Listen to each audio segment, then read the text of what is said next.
The 49ers absolutely handled the New York Giants today. But of course, the football gods can't let us have anything nice. Another potentially scary injury to talk about.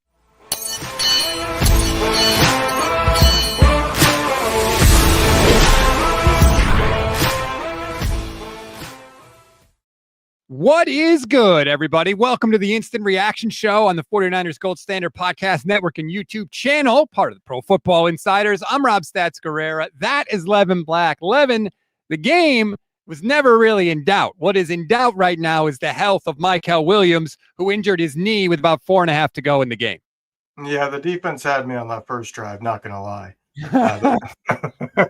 First drive, they looked like, oh boy. Like, they didn't show any emotion. They didn't show any toughness. They just got pushed around.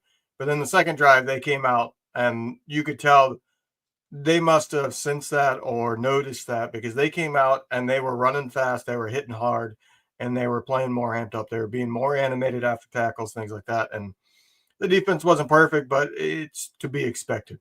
You know, this is what you should expect from the defense. The offense is probably the bigger story in this game, because they scored 30-plus points for the first time in all of 2025. That includes the games last year in 2025. Remember when we used to do this every week? It was like, that's literally what the offense used to be every single week. It was very much like a D'Amico game, right? When D'Amico was the defensive coordinator, what would we see? The other team would come out, they'd have a really good first drive, and D'Amico would go, okay, I see what you're doing, and then he would shut them down the rest of the way. That is exactly what happened with the Giants. I know they ended up scoring, a touchdown late. Don't get confused. This was a very good Robert Saleh game as the Niners get the 34-24 win. It seemed like they used a similar strategy to last week. It's just this week it was better. They didn't blitz to add on to it. They played off coverage. They played a lot of zone where they kept guys underneath. They gave them the 5 yards underneath that they wanted it. They just weren't compounding it by saying, we're going to blitz too, and now it's a one-on-one situation in space to make the tackle, and if the first guy misses, it's 10 to 15 yards. Con JKJ says, was it just me or were there a lot of 49er fans at the game? It's not just you, Con. I was hearing from people and seeing people that were there talking about how many Niner fans were there, and you could see the crowd was so loud, it was messing with the Giants' offensive line. Right at one point in the game, I can't remember when the drive was exactly, but they got 2 consecutive false start penalties. The Niners fans were definitely loud at MetLife. The 49ers travel. When the 49ers are having a good season, they're going to typically have enough fans at every single game to affect the other team. They're not going to always have a majority. I mean, not everywhere is the LA Rams, but they're going to have a good 30% plus. I would imagine in this game, because of the way the Giants season has gone and the fact that for their fans, it's kind of a downer game because Scottaboo just got hurt and things like that. So their season's like kind of officially over this week. That they probably had close to 50-50. Adrian Martinez got his first snaps in the NFL, which is something we love to see when it comes in victory formation, not for any other reason. Arjun with the donation. Thank you very much, Arjun. We appreciate you, YouTube channel member, always holding it down. Levin and I, for a game where the 49ers scored 34 points and won by 10, all we did all afternoon was argue. This was a weird game. So Mac Jones goes 14 of 14 in the first half, and the 49ers are winning.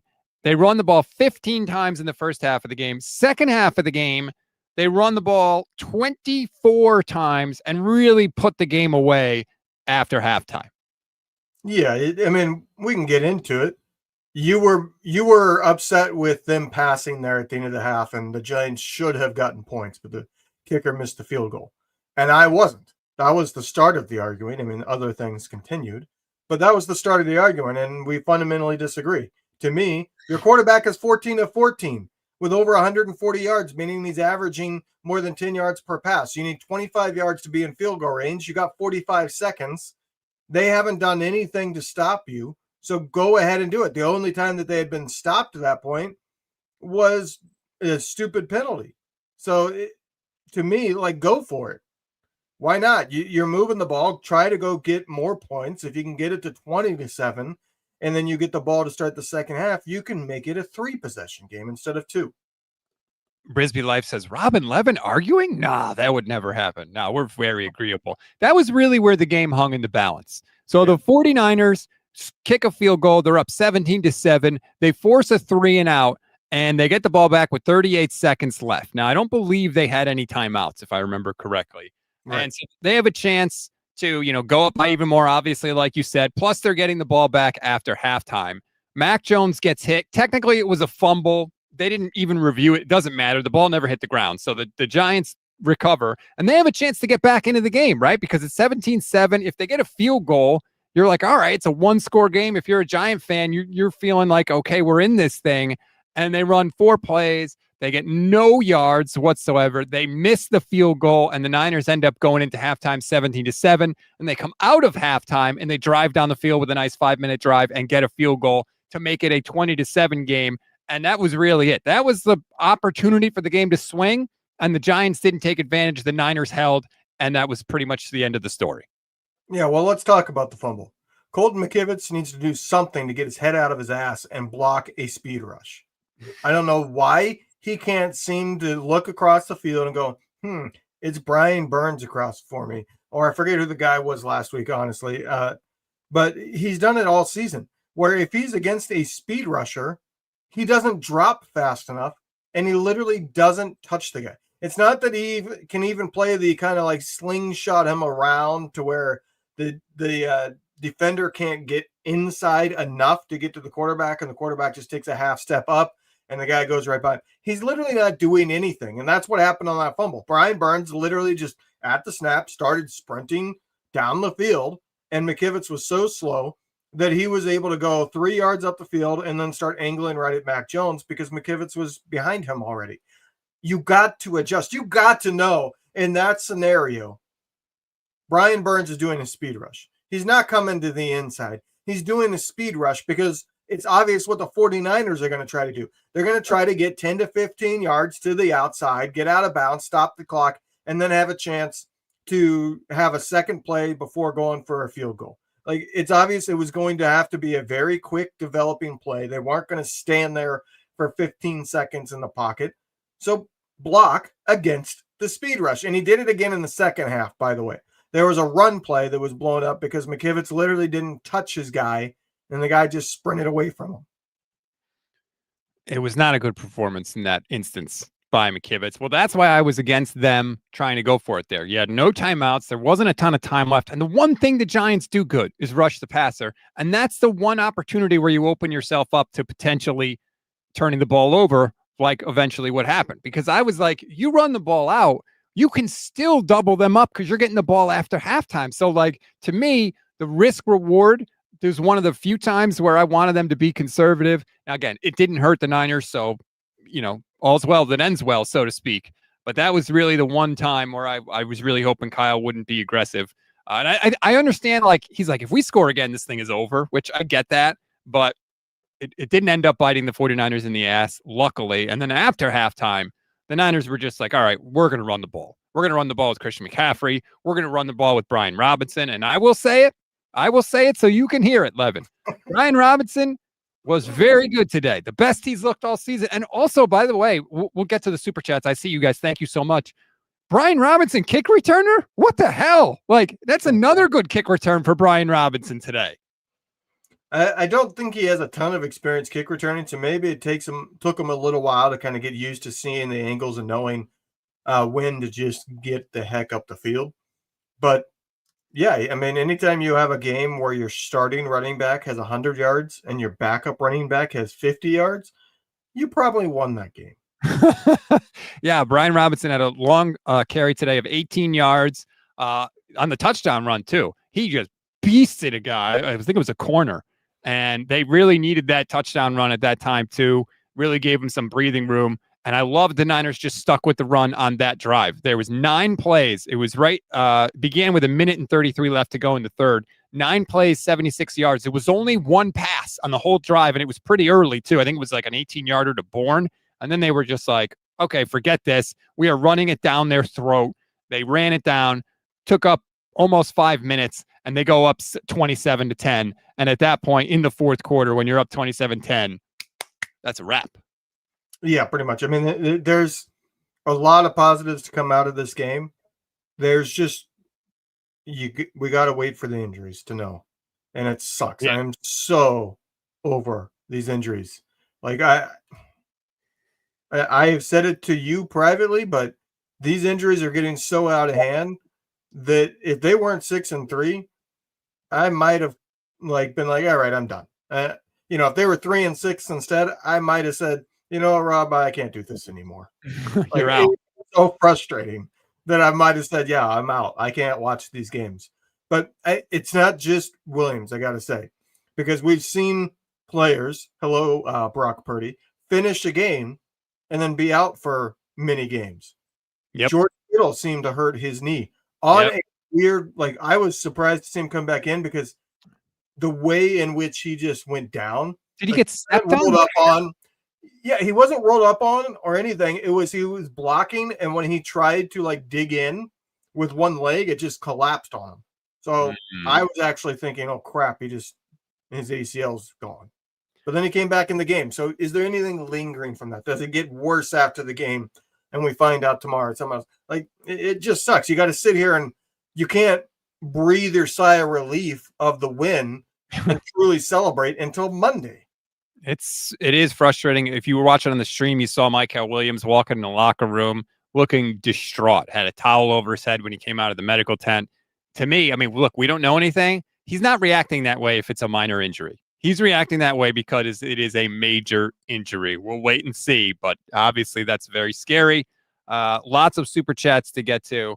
Ouch, my hamstring. YouTube channel member says, hey, Rob, can you not be a fan of more players on the team? Because B-Rob looked great today. I said he looked great today. I mean, what? I said he looked great today. He did look great today. What do you want? When they're good, I say they're good. When they're bad, I say they're bad. He was great today. No notes, Brian Robinson. I don't know how he's doing this on the kick return because he's not fast, but he's had some very good kick returns for this team. I don't think he's quick, but his top end speed, when he gets ahead of steam going, he seems to just be a little bit faster, especially than Christian McCaffrey. Christian McCaffrey, he's in the, if he ever gets a 50-yard run again, I would be surprised. He just doesn't have that burner speed once he's in the open field. But Robinson seems to. You see it when he turns a corner, he has twice now gotten 10+ yards on a pitch play, because the longest run of the season is him on a pitch play of 19 yards a couple of weeks ago. But when he truly turns and puts his foot in the ground and goes for full speed, you can see that there's just a different gear there. Yeah, I disagree. I don't think he's very fast at all, but that's fine. We can agree to disagree on that. Moonman Ed says, I'm worried about Mykel Williams. F MetLife. I don't know if this is a MetLife injury. It looked like he kind of, you know what it looked like? He did the same thing that Ricky Pearsall did, where you kind of land directly on that kneecap. And I don't know, if they're the same injury at all, but that's what it didn't look to me like his knee bent in a weird direction or anything like that. No, when I saw the replay, my initial thought was that's like a bone bruise, like a deep bruise. It's going to be painful, and maybe he misses a week or two.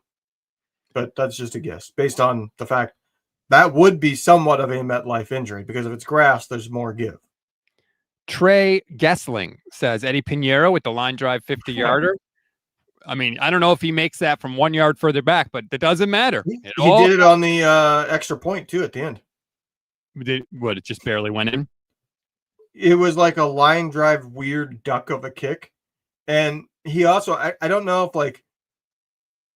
if his steps were off, because the extra point I noticed it, the field goal not so much, but the extra point, his feet weren't planted correctly, and he had to kind of I don't know how to explain it. Instead of being directly over the ball where you can drive it up, he was coming from the side where he's kind of whipping his leg around, and that causes it to be much more of a line drive and causes you not to be able to get the air under the ball, because you're not coming people know golf swings. When you come and you come back and you have the follow through, you can get more air under the ball. But when you come at it and you just barely hit it from the side of the club, you're not going to get air under it. And it's kind of a similar situation, but something was off with that, but he made them. So, hey, let me tell you, nobody knows more about coming at it from the side and not getting air under it on a golf shot than I do. Believe me. I'm terrible. Sean Turner says Rob criticizing Kyle being aggressive is hilarious. Yeah, you said the same thing to me in the text.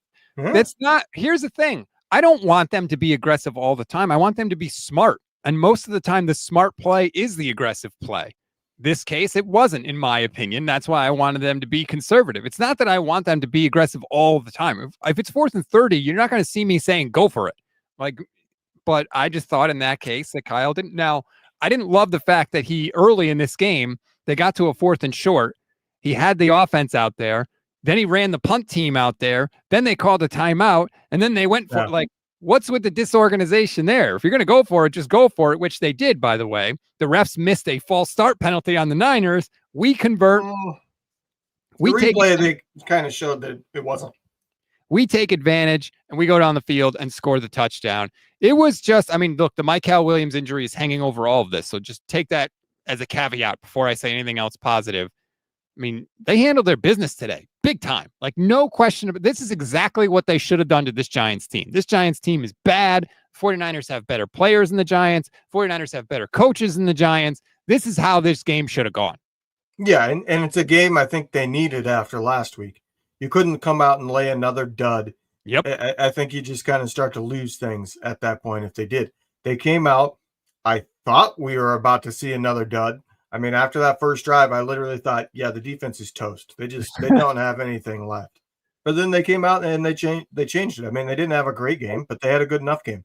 I would still like to see some turnovers. I don't know what the record is for a team to make the playoffs in terms of worst turnover differential and still make the playoffs, but the Niners have to be in the running for it. Because what are they, -6 now? It's they had one turnover today. They did not force any. So yeah, there's -6 turnover ratio on the year. And this is an important thing. Alex Bach asked the question. Thank you, Alex. By the way, nice avatar using the residency hat. I like that.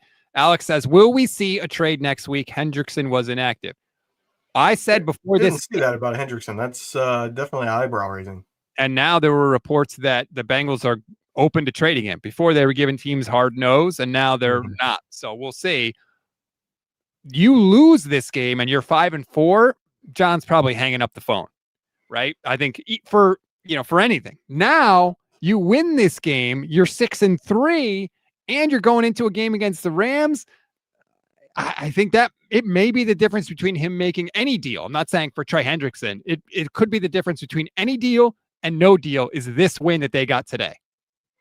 Here's the thing about Hendrickson, though. Let's say the cost is like a 2nd and a 5th, something like that. Which seems kind of low, but I just don't see the Niners going above that. So let's play devil's advocate. 2nd and 5th for Hendrickson, you're getting half a season, or a 2nd-round pick for Jermaine Johnson, where you also get him on his 5th year of the rookie deal the following year. I would rather do the Jermaine Johnson. Well, yeah, if you're not going to re-sign Hendrickson, they can't. That's why the Bengals haven't been able to. He wants like $40 million. That's the going rate for a top pass rusher. And make no mistake, he is a top pass rusher. So yeah, if you tell me they're going to re-sign Hendrickson, okay, then go trade for him. But if you're telling me they're going to rent him, I want no part of that. Not for what he's going to cost, especially because the Niners aren't the only team trying to get Trey Hendrickson, right? Let's say they agree on a 2nd and a 5th.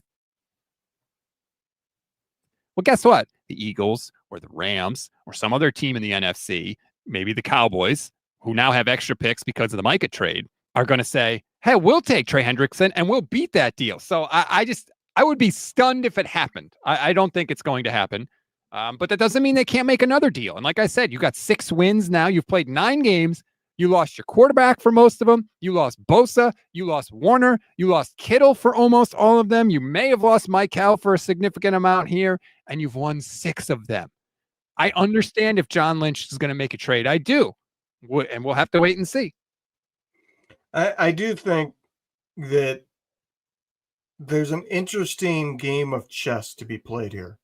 With the teams that are looking for like a top flight pass rusher, on whether do you want to be the first one to buy, or do you want to play the game of, all right, let one of the teams that are in this trade high draft value so they're out and there's less suitors for that second one. You know, like if you're okay getting Hendrickson or Jermaine Johnson, do you play that game? If you're only wanting one of them, if you like, I don't want Jermaine Johnson in his 5th year, or I don't want Hendrickson on the rental, then I think you have to be more aggressive. But if you're willing to get either or, do you play that game? Because there's a risk there, because it could be that you can get a better deal because there's less suitors, but it could also be now that the market is there's less people on the market to go trade for. You could have a team that you weren't aware that were in it. Your intel wasn't good, and there's still those suitors out there. Now it's more expensive because now there's one guy left instead of two. It's going to be fascinating to see how John Lynch handles it. The only thing I don't think I could get behind is trading, a high pick for a rental of Hendrickson this year. But anything else he does, I'm kind of like, yeah, I get it, man. Like, they're 6-3. They are 6-3. Like, you could say, oh, they're not that good. They haven't beaten anybody. Okay, you're 6-3. Most teams would kill to be where the 49ers are. That's just the reality of the situation. By the way, the Packers lost to the Panthers today. That's good news for the 49ers because, look, we may be competing for a wild card spot, and Green Bay, because of that stupid tie, they had that sort of advantage. Now Green Bay loses, so they are 5-2-1. I don't know how they lost to the Panthers. Will a real Jordan Love please stand up? I mean, I keep hearing how great he's so great. He's such an amazing quarterback. And yet, I mean, did you see that ball that he threw on 4th down that the Panthers defender dropped in the end zone? It was worse than the Jaquiski Tart drop. That's how bad it was. It should have been a pick, and it could have been a pick 6. He dropped it in the end zone, but excuse me, sir, that is impossible. Yeah, that's true. A couple other comments I want to get to here. Pasta of my domain says Cleveland Farrell was too excited to play for the Niners again. He forgot to go for the strip. He blasted Jackson Dart today, and I have no idea how Jackson Dart did not fumble that, because Dart completely lost track of Farrell. He had no idea where he was. Farrell came from behind him and crushed him. Can I just say, I'm pretty sure Dart's going to be in concussion protocol. He took a big hit at the end. It's not just the hit at the end. The hit that got incorrectly flagged, where he was a runner, got hit by Bethune in the ear hole. If you watch that, because I noticed it when they showed the replay, when he goes to get up, he shakes his head like he's trying to shake it off. That's in the first half. There were 2 more times that he got hit in the head, including the one at the end.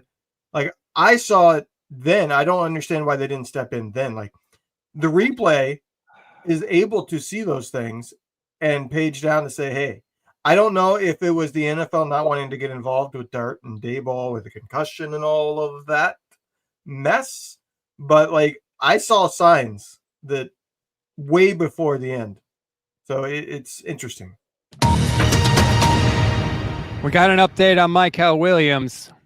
Kyle Shanahan said they're worried the knee injury is an ACL, but they won't know more until tomorrow. If they are worried already that it's an ACL, it is overwhelmingly likely to be an ACL injury for Mykel Williams. I mean, it is unbelievable. It is unbelievable how many injuries this team has to key players, and not just minor injuries, major injury.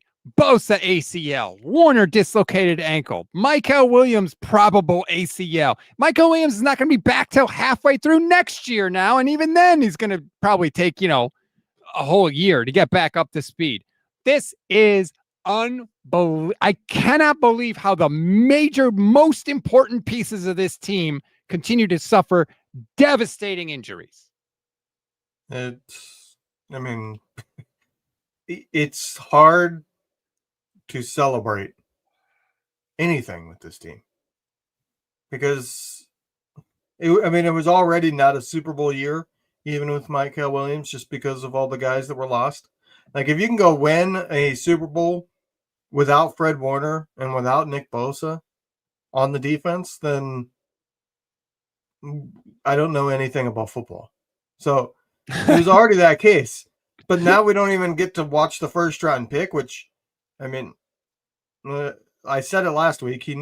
I was not seeing top half of the draft first round pick out of him, but like now you don't even get to see him develop. You don't even get to see him get those reps to then see what he can do with an off season. Like, and now he won't have training camp next year, and he's going to have to try to come in at some point in the middle of the season and try to get up to speed and be improved. And like, yeah, at this point, if that ends up being an ACL, I'll say this: the Jermaine Johnson trade's happening because now you have the guy there to run with Nick Bosa at the beginning of the season. Because now Mykel Williams, you're looking at, all right, maybe we get him in the middle of next season. So we need to get another pass rusher here to get us through the whole season. the trades are supposed to make you better. They're not supposed to just even you out, though. That's the incredibly frustrating thing. And as Rob points out, there was like 4.5 minutes left in the game, too, when he got hurt. Like, not that he should have been out of the game because he shouldn't have been out of the game, but it's just like the game was pretty well in hand, too. We just could not escape the freaking game without another major injury. I mean, I was verbally upset, I'll put it that way, when I saw Christian McCaffrey get a carry to start that last drive. I was like, what is this guy doing in? You're up double digits with 1.5 minutes to go. You don't play Christian McCaffrey and risk an injury. They pulled him after that. But, yeah. What a downer after what had been like one of those games that was just fun.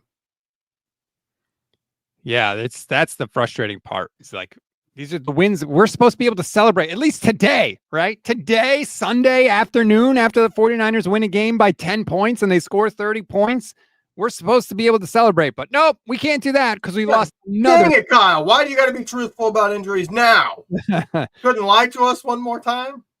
Oh, God. It's like, are the football gods just not going to be happy until every single starter on defense is out? Like, when has the blood sacrifice, man? When is it enough? When have we paid enough? The answer is never, apparently. Like, I just, it's, in my opinion, unprecedented in sports. There have been teams that have been this injured in a single season. There have not been teams that have been this injured for multiple regimes and going on a decade plus now. At this point, it's just insane. Mykel Williams, Shanahan on Mykel and the possible torn ACL. Quote, he's just down. I told him you never know until the MRI. Hopefully it's not the worst. If it is, it sucks for this year, but you'll be back next year and it won't affect you at all. Yeah, right. I mean, look, Kyle's trying to put a positive spin on it for his guy who's obviously just devastated. I completely understand that. But look, it's a torn ACL. Like if this is, hey, you never know until you get the MRI. Mm-hmm. And by the way, when has the 49ers luck ever been that good when it comes to injuries? It's a torn ACL. God damn it. It's to the point of being a loss for words. I mean, that's why I'm just sitting there shaking my head. I know we're supposed to talk, and this is supposed to be a podcast and YouTube show to where we're actually talking, but like I don't have words anymore. I truly am so over this that it's like I have to mentally shut down to avoid it. You know what I mean? Like I can't just I'm supposed to be happy about the win now. Like it just completely takes it away. I can't be happy about the win. They're 6-3. That's great. But when it keeps coming at this kind of cost, it's like I would rather everybody stay healthy and be 2-7 right now. You know what I mean? Like I know that's not true, but that's how it makes you feel. You know what I mean? Like it makes you feel stuff that's illogical. Like saying I would rather be 2-7 and have guys who I've never met in my life be healthy than be 6-3. I like this comment from Heineman on Twitch. Shout out to the Twitch fam. You never know with the Niners medical team. Maybe they're so inept at diagnosing injuries that they've gotten this one wrong with Mykel Williams, and he actually has an ACL that is still intact. Yeah, it's very frustrating. Obviously, we'll wait and see tomorrow, but that is an absolute bummer, and it puts a damper. I mean, look, Mac Jones was 14 of 14 in the first half of this game. Christian McCaffrey ran for 106 yards and scored a touchdown. Brian Robinson, we already talked about. He had a touchdown. McCaffrey led the team in receiving yards as well. it was otherwise a pretty damn good showing by the 49ers. It wasn't a white knuckler. We have not had a lot of games this season where we're sitting there comfortable. And the Niners were up by 17 points in this game. And I was like, this is great. Like, yes, we could use one of these. And it was a comfortable win today. Yeah, it's the first, like I said, 30-point game of 2025. The last time they scored 30 points on offense was December 30th. And that was in a loss, by the way. Right. So, like, this is their first time in almost a year that they've won a game and scored 30-plus points. The first two drives were literally perfect. Mac Jones on the first two drives was 10 of 10 with 2 touchdowns, and he had completed a pass to 6 different receivers on those 10 passes. So, like, it was not just they can't cover this guy. You know, it wasn't a Jamar Chase or a Justin Jefferson situation. It wasn't a, hey, we threw 2 long balls and they happened to get caught for 60-yard touchdowns. You know, it wasn't that. It was literally just going down, picking them apart, and everybody playing a part because the running back had a catch, the fullback had a catch, a tight end had a catch, multiple receivers had catches, 2 different guys scored touchdowns. Like not just 2 different guys, but 2 guys at different positions scored touchdowns on the receiving end. The first 2 drives were absolutely perfect drives, and they continued having a good offensive game. There was a point where it sputtered a little bit in the third quarter, although I think it's fair to say that part of the sputtering was the refs don't know what the freak a penalty is.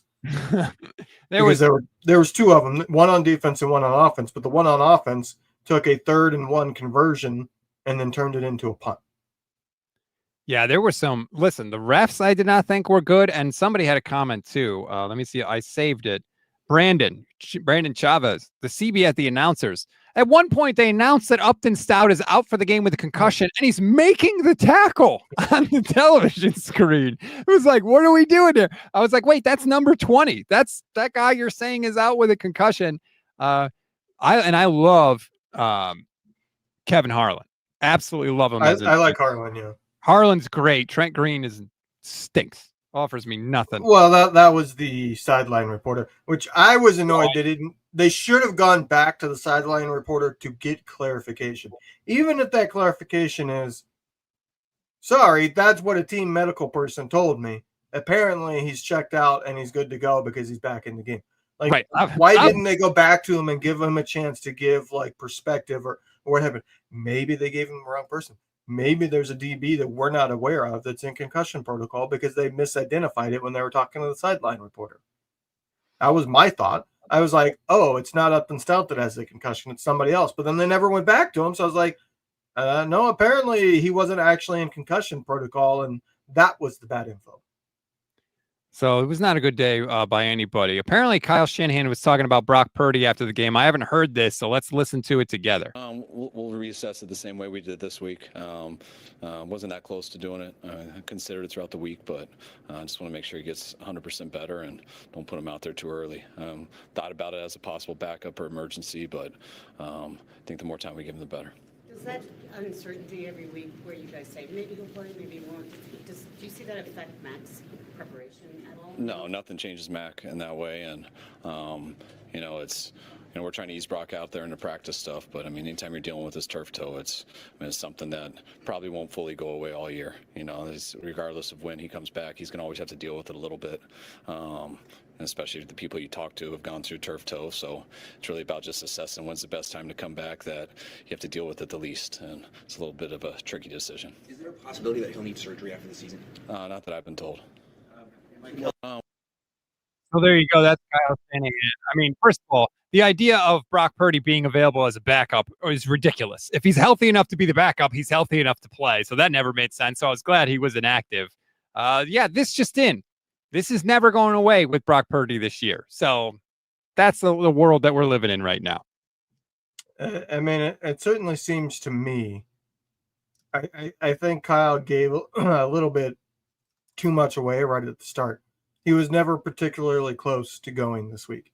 Then why is he? Are you playing games? Like, to me, all right, that's the big red flag that, no, Purdy's not close to returning. They know it. Purdy knows it. And what they're doing is they're playing games with their opponent because their opponent then doesn't know for sure that Purdy won't play. So that means they have to spend some amount of time prepping in case Purdy plays.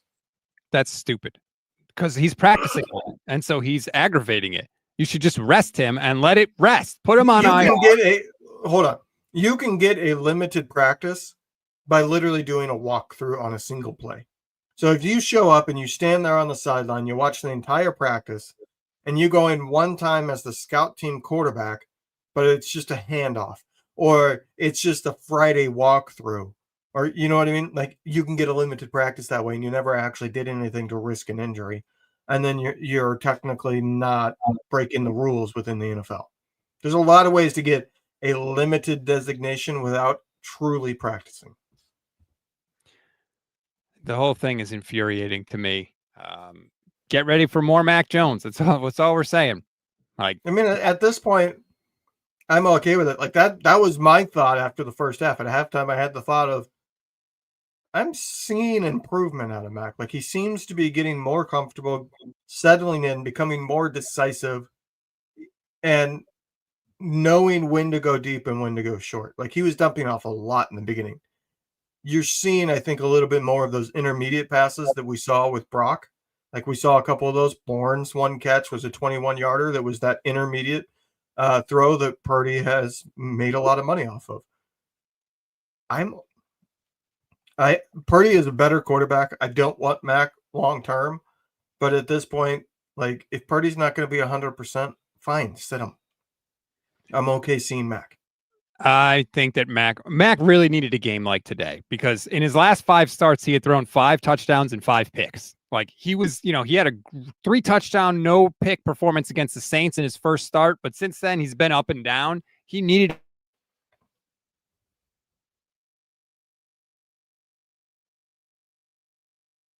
half for 92 yards. In the first half, he was 14 of 14. Second half, he kind of struggled. He was 3 of 7 at one point.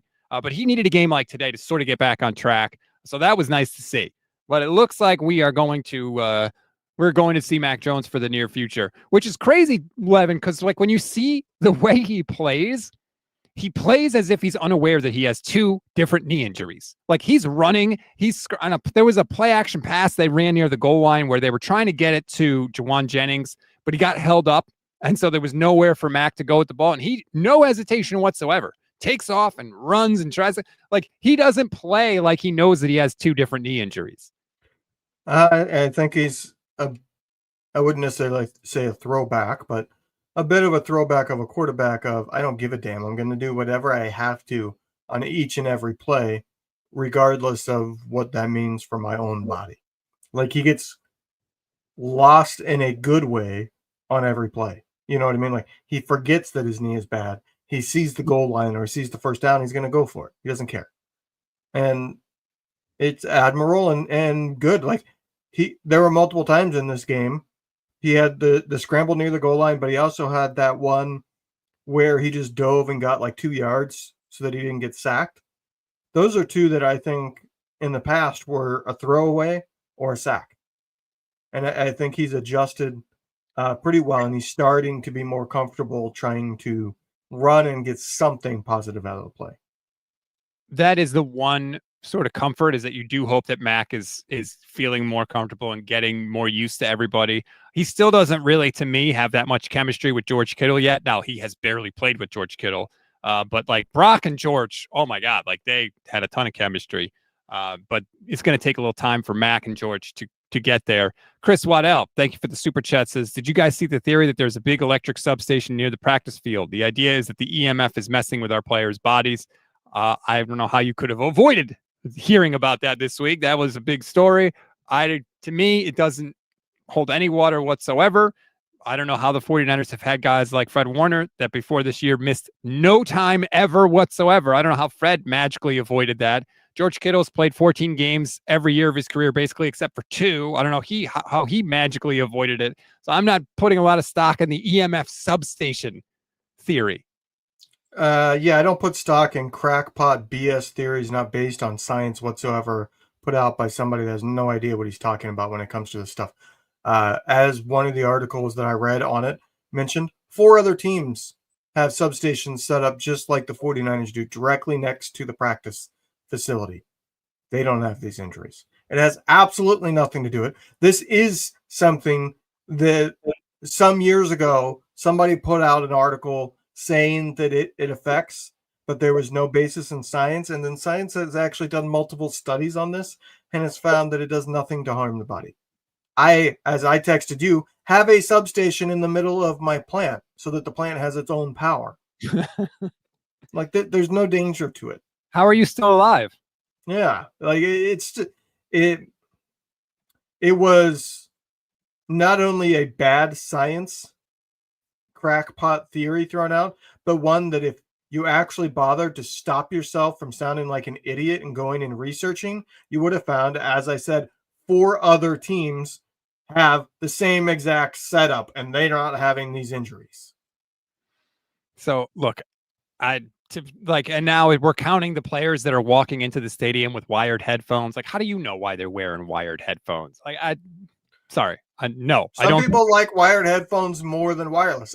There are times when I like wired more than wireless. I mean, I'm old school. Look at these giant headphones I have on now. Everybody hates my giant headphones, but I'll wear them until the day I die. So, yeah. Anyway, that was a thing this week. I was actually quoted did you see in the article in the San Francisco Chronicle? They quoted one of my tweets, which was hilarious. Which, by the way, San Francisco Chronicle, if you're naming like YouTube channels that are 49ers, like feel free to name ours. We've got more subs than some of the people that were listed, but regardless. Anyway. Let's talk about the 49ers game and the good things, not crazy. I do see you, Benjamin Bear, but I'm refusing to acknowledge your posts as Stats acknowledges one. But Levin, how can you say that you haven't been impacted by the EMF in your facility? You really do sound sometimes like it's having a negative impact on you. Is that what I can blame for you being the human wet blanket? I am blocking his number. Chris texting me rights are revoked. Oh, ouch.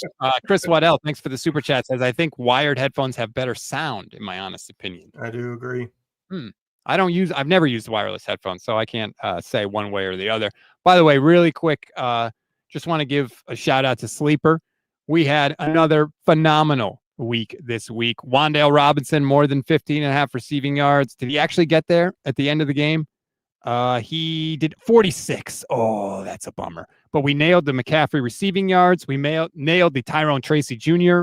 receiving yards. We nailed the Christian McCaffrey rushing attempts. We nailed the Eddie Pinheiro, more than 1.5 field goals made. We did miss on the Jackson Dart passing yardage, but another strong week for us. Surprise, surprise. All we want to do is win you money. That's why when we make our picks on Friday, make your picks with us and with Sleeper. If you do, you could win up to 1,000 times your payout. Again, 1,000 times your payout. Just pick higher or lower on stats like touchdowns, passing yards, receiving yards, fantasy points, and more. And if you haven't signed up yet, please do.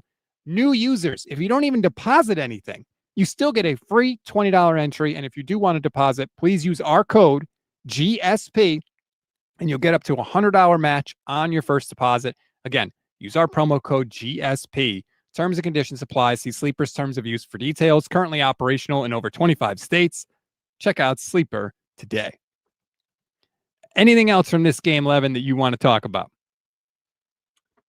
I mean, we've kind of talked about it. The defense looked about as good as you can expect, which is not good overall, but gives you a chance if your offense can operate the way that basically they need to. The winning formula for the 49ers the rest of the year is what we saw today.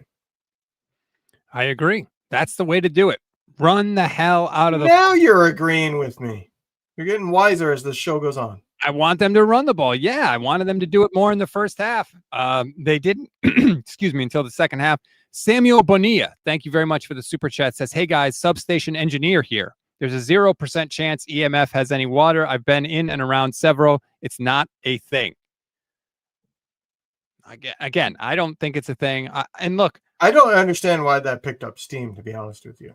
It picked up steam, quote, because it started when John Feliciano, former 49ers guard, talked about it.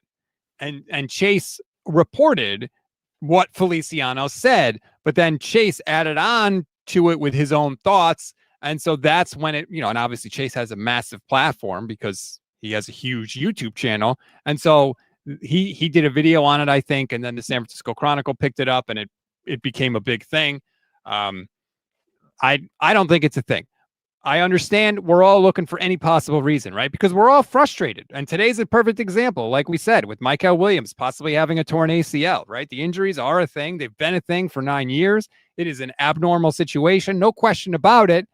But, I also don't think the injuries are caused by poison in the Santa Clara water. So, I'm not going to just look at every theory as if it has equal standing here. And I just don't think this one has standing. Somebody needs to investigate the Rams and Seahawks to see if they're poisoning the water. Right. I just say go to the Rams training staff and hire those guys, because the Rams have been basically the complete opposite of the 49ers during the same tenure as Kyle Shanahan. So they must be doing something right. So I'm just saying, why don't we hire those guys? At this point, I think you have to try to start eliminating possibilities. That's why change your practice habits. You know what I mean? Hey, you may think that it has nothing to do with it. Change it anyways. That's the point we're at. Change it anyways. Because you've changed the training staff many times now, and it hasn't worked. They kind of have, and they kind of haven't. Yeah, they like to hire the successor, the guy underneath the guy that left. They've been doing a lot of promoting from within, which is not ideal when you've had the injuries that they have had. But again, 49ers get a much needed win, 6-3, all 6 wins against the NFC. They're 6-1 against the NFC this year, with a massive, massive game against the Rams coming up. Obviously, we don't know what deals the Rams have already made a deal. Will they make another one? I don't know. Did you notice Keion White today, who made his debut for the 49ers? I did notice a couple times him getting pressure on a stunt going to the inside. I didn't see him doing much getting pressure going to the outside, but there were a couple times where he did a stunt and he came right up the middle and was able to kind of blow through his guy because he had a head of steam by the time he got to the lineman. For what it's worth, and not that this is everything, but I'm looking through the box score and I don't even see Keion White's name in there. Doesn't mean he didn't do anything, because that can be deceiving. But I'm just, throwing that out there. Look, they needed healthy bodies. They gave up basically nothing to get him. So I have no problem with the deal. And obviously we'll see going forward. And look, the Giants are not a juggernaut team by any stretch of the imagination. Their offense was severely depleted. No Cam Scatterbo, no Malik Neighbors. I'm not, I don't have any illusions. I'm sure the Niners defense is going to look a heck of a lot scarier next week against the Rams. You got to take my comment off of there? Oh, sorry. I thought it was one that I had left up. Well, put it back. I didn't mean to do that. No, Marcus Lionheart said, Rob, you should switch from kicker to injury update. It's too depressing, man. Well, make it depressing, instead of kicker update, you go injury update. Injury update. Is that? Yeah, something like that. Moonman Ed, YouTube channel member, says Trey Hendrickson or Tank. I assume you mean Tank Lawrence. Oh, I thought he meant trade for Hendrickson or say screw the season. I mean, you can't. You're 6-3. You're gonna tank. Exactly. No. That's what I took it as. At least maybe I'm wrong in this case. But to me, you're good enough to. They should make the playoffs at this point. Now, what do they need to do? They need to go 4-4 to finish the rest of the way. So you've played 9 games. That means you have 8 games left. If you go 4-4, you're 10-7. Yeah, that should be in the playoffs. Probably good enough. And look, the 49ers have alternated wins and losses. They went 3-0, and then they've just been alternating wins and losses, right? You go 3-0, you lose to the Jags, you beat the Rams. You lose to the Bucks, you beat the Falcons. You lose to the Texans, you beat the Giants. So if that holds, they're going to lose to the Rams and beat the Cardinals. That's the next 2 games. Very, very likely scenario, to be honest. True. And what did I say? I talked about it with Michelle, and we kind of touched on it, but not explicitly, right? The 49ers had, before today, had 5 games left before the bye. And my thinking was, you can handle the Giants, and if you can handle the Panthers, then if you only win one of the next 3 against the Rams, the Cardinals, and the Browns, you would be 8-5. You'd be in phenomenal shape to make the playoffs. They did step 1 of that job today. They handled the Giants. Now, we don't know Carolina's, that's coming up later, but if they can get to 8-5, I think you're going to be in a phenomenal spot.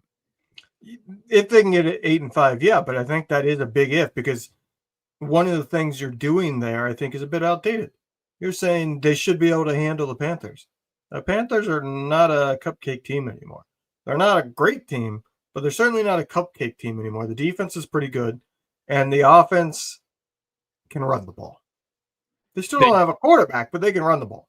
So that's not a gimme anymore. That is, I would say, an even matchup with how banged up the Niners are.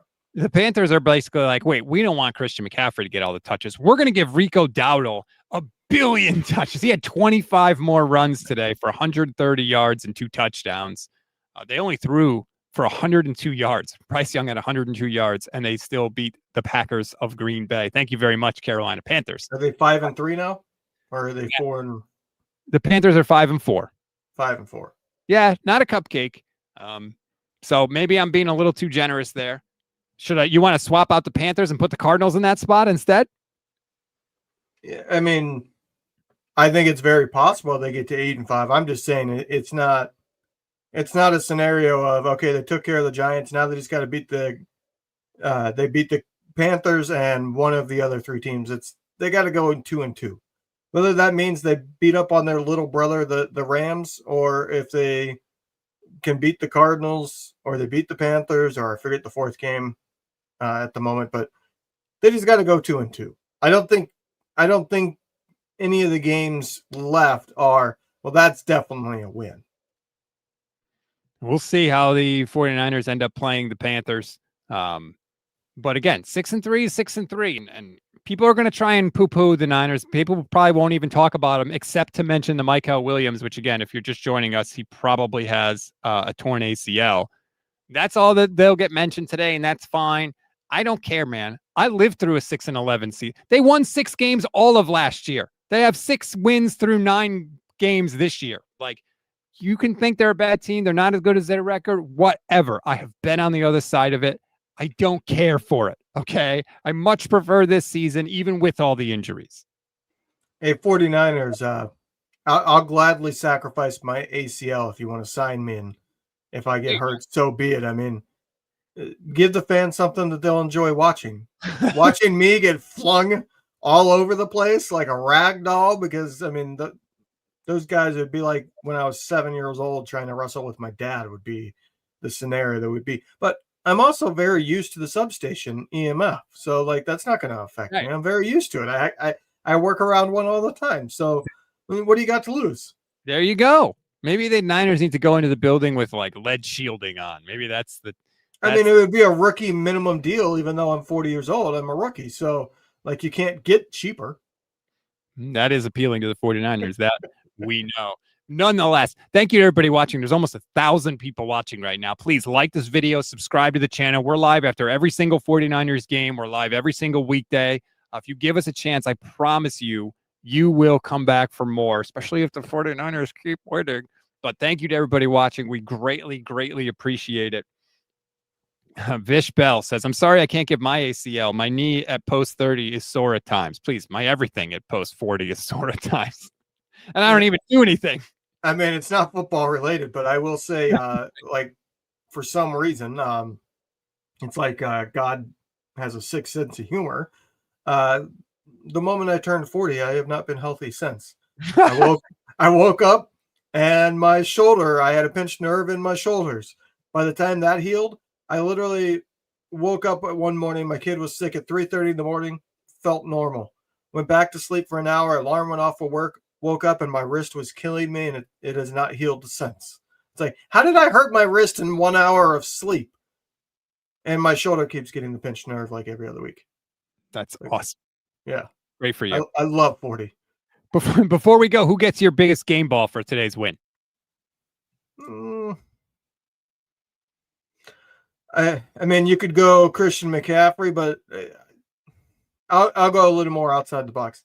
I'll say Mac Jones, because the way he set the tone in those first 2 drives, I think set the tone of the entire game.